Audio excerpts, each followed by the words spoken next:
आणि आता बुलेटिनमध्ये बातमी आहे बदलापूरमधील आंदोलनासंदर्भातली। बदलापूरमध्ये सध्या शांतता आहे। बाल अत्याचाराविरोधातील स्थानिक नागरिकांचं आंदोलन आता शांत झालंय। रेल्वे स्टेशन बाहेर मोठा पोलीस बंदोबस्त मात्र अजूनही तैनात आहे। खबरदारी म्हणून प्रशासनाकडून बदलापूरमधील इंटरनेट सेवा सुद्धा बंद करण्यात आली आहे। तर आज सकाळपासूनच लोकल सेवा सुरळीत सुरू आहे आणि या सगळ्या पार्श्वभूमीवर पोलीस मात्र या सगळ्या परिस्थितीवर लक्ष ठेवून आहेत।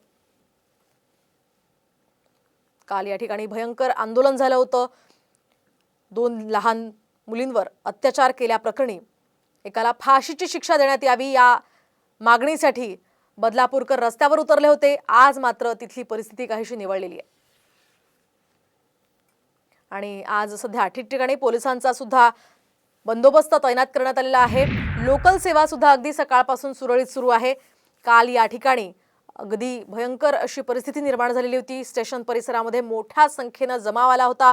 पोलिसांना लाठीचार्ज या परिसरामध्ये करावा लागला होता।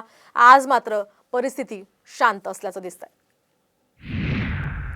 दरम्यान रेल्वे स्थानकात आंदोलन करणाऱ्यांच्या विरोधात आता गुन्हा दाखल करण्यात आलाय।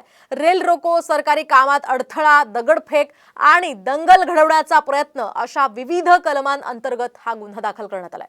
तर 300 आंदोलक यांच्यावर हा गुन्हा दाखल करण्यात आलेला आहे। तर 28 जणांना कल्याण जीआरपी पोलिसांनी अटक सुद्धा केली आहे। अटक केलेल्या आंदोलकांना आज पोलीस कोर्टात हजर करणार आहे।